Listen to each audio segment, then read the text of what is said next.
blaming on some type of spiritual crisis in your life.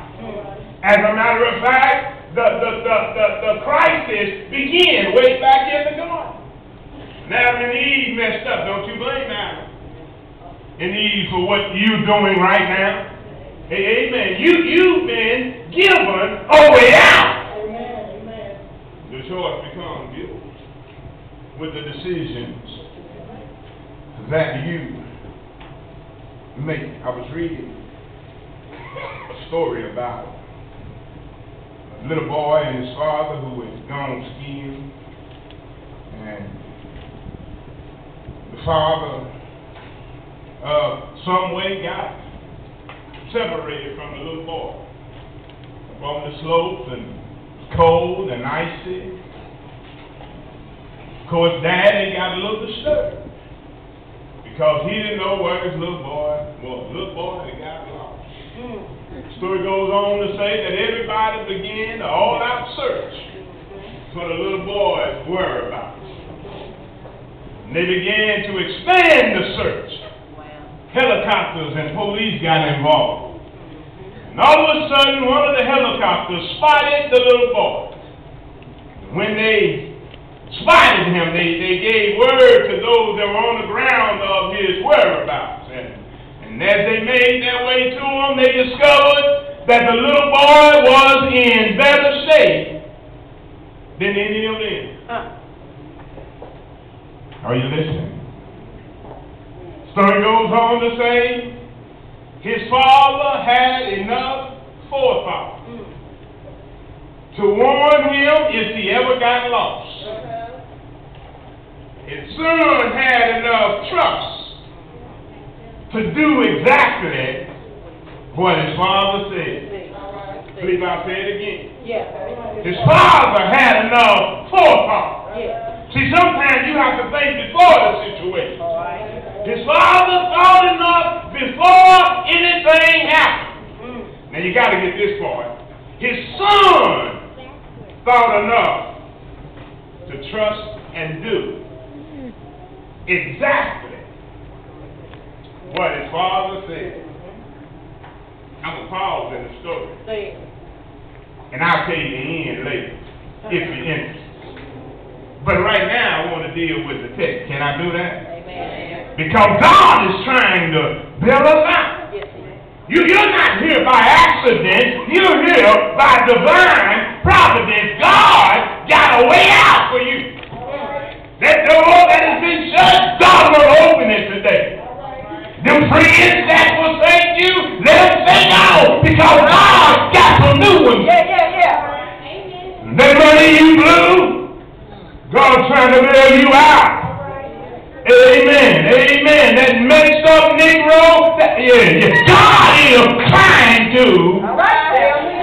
Them folk messing with you on your job. God is trying to. I'm not looking at anybody that never made a mistake and needed to be rescued. But you got to trust that your daddy enough to do exactly what he said. You got to trust your daddy enough to do exactly what he said. You got to have enough trust in your daddy to do exactly what he said. Pastor, what in the world did he say? Here it is. Right here in the text. Some of you on this piece of paper, you cheating on it. It's right there. Look at what Daddy said. Daddy said, if my people. I wasn't just talking about us. I was blaming us. I was calling out what God had already said. If my people, if believers, those who are called by his name. Am I in the text yet? Amen. It's our fault, y'all. Not just New Horizon, but the church at large. It's our fault because God said he has prepared and given us a way out, but we got to trust him enough to do exactly what he said. Pastor, what did he say? Here it is. Full of things that we're going on. Full of things he said. He said, here's what I want you to do. Here's what I want you to do. I want you to humble yourselves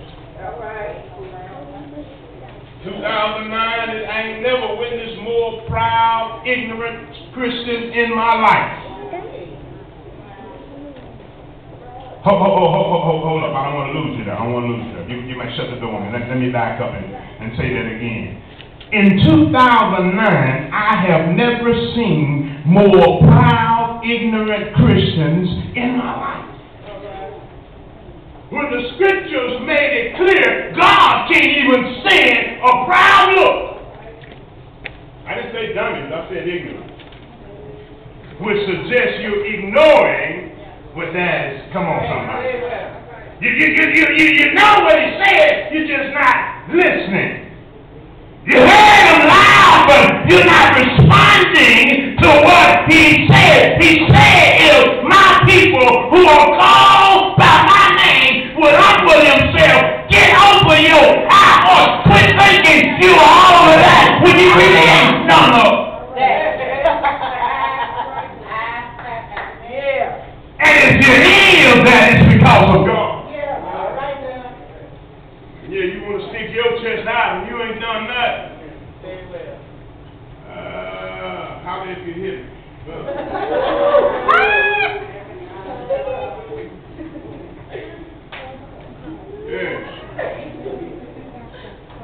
Yeah, you sang the song, sound pretty good, but it was God that gave you breath in your body where you could sing. Yeah, you taught the lesson and a few people understood and responded, but it was God that gave you a sound mind. Why are you standing up like a proud peacock when it ought to be God? He says, humble yourself in the sight of the Lord, and He will exalt you. Quit looking for folk to put you on a pedestal. Because if people put you up there, they'll knock you. Come on, somebody. Yeah, they like running around telling you how good you've done, and how cute you look, and how handsome you are, and how nice your car is, your house is. Ooh, girl, you blessed with that job. Well, if God didn't wake you up, somebody else be living in that house. Somebody else be driving that car. Somebody else will be getting sugar from your honey. Ouch.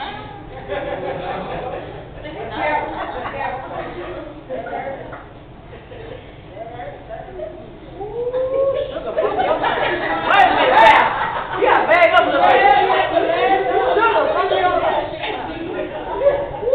Bag up that. Hey! But if I humble myself, God will exalt me in due season. If you want to do what God said, if you want to experience this spiritual bailout, you got to humble yourself. If humble don't say anything, it says humility. It says putting yourself in a lower state. It says, according to what Philippians chapter 2 said, esteem others higher than you. Don't you know when you build somebody up, you're not tearing you down?